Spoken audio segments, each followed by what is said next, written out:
Un gran privilegio, un honor poder platicar en esta mañana con el presidente de la Asociación de Bancos de México, con Daniel Becker Feldman. Gracias Daniel por tomar la comunicación. Muy buenos días, ¿cómo está?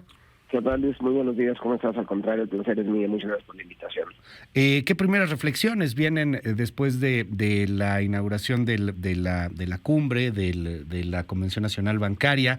Híjoles, ha estado entre muchas polémicas el asunto, bueno, pues ahí del presidente López Obrador y las famosas tasas de interés del Banco de México. Yo ofrecí una disculpa, pero primeras reflexiones, primeras impresiones, Daniel, ¿qué nos dice? Bueno, pues yo veo un ambiente de positivismo, es decir, estamos inmersos en un contexto difícil, como seguramente escuchaste en mi discurso de ayer. Estamos en un contexto difícil, pero con las condiciones, pues yo pediría puestas sobre la mesa para capturar un valor para México, para hacer un México más incluyente, que crezca más, que genere más oportunidades. Tuve oportunidad de platicar con el presidente, bueno, tú ya hablaste del tema de las tasas, creo que además esta humildad de tener la capacidad de disculparse porque cometió un error de apreciación, me parece que habla pues, de la capacidad que tiene el presidente de rectificar, y pues todos entusiasmados de que podamos a partir de hoy generar un diálogo mucho más constructivo y crear las bases para un México más incluyente. Me llama la atención esta promesa del presidente Andrés Manuel López Obrador de decir no voy a cambiar las reglas.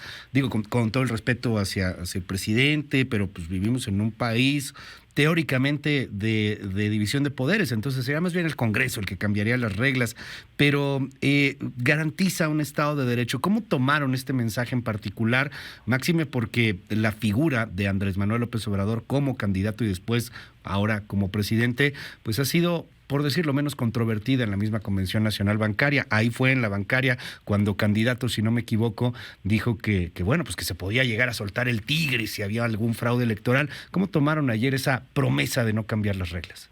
Bueno, yo creo que, o sea, efectivamente tienes razón, es un tema que tiene que pasar por el Congreso. Sin embargo, no hay que olvidar que el presidente tiene pues una mayoría importante en el Congreso, en el Totalmente. partido que él representa. Y yo creo que lo único que pues está haciendo eco a lo que nosotros le pedimos, que creemos que son las formas de conducir al país para crear mayores condiciones, y pues una es la certidumbre y la confianza. Y creo que lo único que hizo cuando dijo que no se van a mover las condiciones de la banca, pues ratifica que él está en el contexto y en el alineamiento junto con todos nosotros, como cualquier mexicano que quiere tener un país pues mucho mejor equipado, más próspero. A mí me parece que en términos generales fue muy positivo. Por supuesto, pues cada mandatario, cada líder tiene su forma de expresarse y decir las cosas, pero bueno, tú bien lo dijiste, es un tema constitucional, es un tema legislativo, pero pues evidentemente el presidente es un actor importante y el que lo haya dicho genera elementos pues, de confianza. Y Claro. no recuerdas que ya había dicho también que no se iba a meter con el tema de la banca durante 3 años, y ha Ujú. sido respetuoso y ha cumplido su palabra. Me dices, hay un ambiente positivo, hay un ambiente de propuestas, hay un ambiente de buscar el cómo sí. ¿Cómo están tomando estas restricciones del crecimiento, perdón, estas reestructuras del crecimiento, estas cortes al crecimiento que están dando distintos organismos a nivel internacional sobre lo que está pasando en México, en esta economía, particularmente una economía difícil, post-COVID y pa' colmo, pues con guerra en Rusia que va generando ahí problemas y distorsiones en los mercados? ¿Cómo están viendo estos escenarios pues negativos, buscando el cómo sí, Daniel? Bueno, yo creo que efectivamente un contexto difícil, que evidentemente, bueno, pues eso tendrá también que concluir, pero yo creo que no hay que olvidar también, Luis, que en este contexto ha habido una gran tensión entre Estados Unidos y los países asiáticos, con un gran desbalance en la balanza comercial para los Estados Unidos, y Estados Unidos con una gran intención de crear un hemisferio norte mucho más robusto. Como tú sabes, el instrumento del TEMEC pues ha sido un elemento fundamental de cara al crecimiento y desarrollo de nuestro país. Y si eso lo hacemos más incluyente, y hay modelos muy claros, ya vemos el Bajío, el noroeste vinculados a la exportación, crecen al 5% por año durante los últimos 15 años. Se puede repetir, similar a lo que ha pasado en China. Entonces yo creo que ya existe el modelo de cómo México tiene una capacidad tecnológica, capital humano calificado.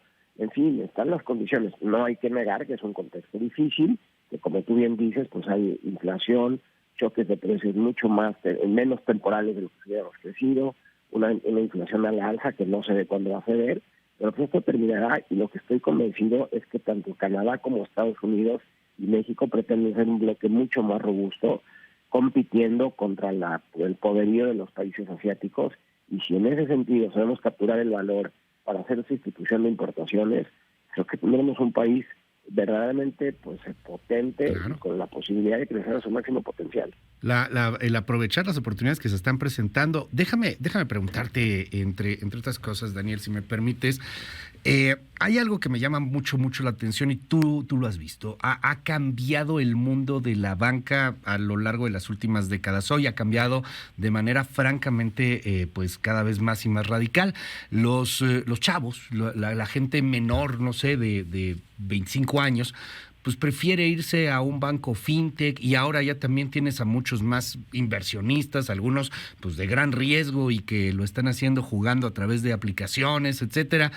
¿Cómo se está analizando este asunto dentro de la banca? Antes ibas a una sucursal y bueno, pues hasta te ibas de traje para abrir una cuenta, o a lo mejor hasta para tratar de obtener un préstamo. Hoy, con la llegada de las fintech y con los cambios de muchas cosas, pues el asunto parece que está cambiando. ¿Cómo están viendo esta nueva era de menos sucursales y más aplicaciones, de clientes cada vez más jóvenes y también al mismo tiempo más informados y a veces más arriesgados? ¿Qué opinan allá en la convención sobre esto? Pues bueno, justo lo que tú dices, claramente está habiendo una transición de forma muy acelerada hacia todos los modelos digitales.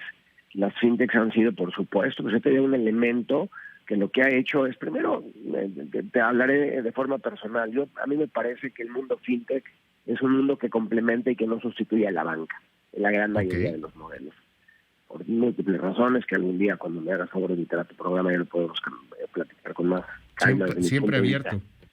Bueno, desde el punto de vista de la regulación, pues sí hemos estado conversando tanto con Hacienda como con la Comisión Nacional Bancaria y Valores, porque nos parece que si bien el mundo fintech complementa los servicios financieros, luego la gente, Luis, no tiene la capacidad de poder diferenciar qué es una fintech, qué es un banco, qué es una SOFOM, qué es una SOFIPO, qué es una unión de crédito. Y nos parece que en ese sentido hay que crear, como han crecido de forma exponencial, como tú ya lo comentaste, hay que crear las condiciones correctas para que su regulación sea robusta y no tengan un problema que se vea reflejado en los usuarios y que pueda contaminar la percepción que tiene la banca, que como tú sabes, pues la banca podemos tener muchas opiniones y podremos hacer muchas críticas, pero lo que es un hecho de facto que no se puede refutar es que los mexicanos han ahorrado casi 7 billones de pesos en la banca. Uh-huh. Eso simplemente me lleva a concluir que hay una gran confianza en el sistema, y nos parece que no debemos de contaminar esta imagen a partir de otros participantes que están haciendo una función, pero que tienen una regulación hoy distinta. ¿Y las criptomonedas? ¿Han hablado sobre este tema? Pues sí, bueno, yo tuve la oportunidad de estar con la gobernadora un buen rato también, y están emitiendo la criptomoneda, están explorando cómo emitirla, ya le hicimos la oferta, que si quiere el apoyo de la banca para oír las experiencias de los bancos, tanto mexicanos como extranjeros, que han tenido algunas pruebas, tanto como criptomonedas como con blockchain, que estamos dispuestos a cooperar y ser aliados del Banco de México, pero la verdad, Luis, todavía no tenemos clara visibilidad de cómo será la criptomoneda emitida por el Banco Central. Finalmente, Daniel Becker, ¿qué es lo que se ha dicho, qué se comenta y qué opinión tienen desde la Asociación de Bancos de México, pues de este comunicado que daba Norte en torno a invitar a los mexicanos a comprar Citibanamex, y bueno, pues también al asunto de la venta de Citibanamex, que no es algo que se vaya a concretar de la noche a la mañana, pues tampoco son enchiladas, pero de qué es lo que se ha podido conversar ahí en la convención? Fíjate que ese es un muy buen punto, y lo conversaba yo también ayer con el presidente, Luis, porque no solo Banorte el banco interesado en adquirir Banamex. Se han formado y se están empezando a formar varios grupos de gente muy reconocida con la intención de adquirir Banamex. ¿Eso qué me hace reflexionar? Cuando tú tienes interés en adquirir un activo de estas características como Banamex, que es un banco icónico, nostálgico, importante, relevante para el sistema financiero, estás apostando a una perspectiva muy favorable en la parte macro de México. Es decir, quiere decir que varios grupos de empresarios locales y extranjeros están viendo en Banamex una apuesta importante a que México tiene las condiciones, las capacidades y un ambiente macroeconómico sano para poder adquirir un activo de ese tipo. Entonces yo lo veo, Luis, como una conclusión de que hay una gran confianza en nuestro país para adquirir un activo de estas características. Me parece que refleja elementos de certidumbre. Es el presidente de la Asociación del Bancos de México, Daniel Becker. Gracias por estos minutos y estamos al habla, si nos permites. Ojalá que podamos vernos pronto aquí en el estudio y platicar más ampliamente del futuro de la banca y el presente de la banca aquí en México y en el mundo.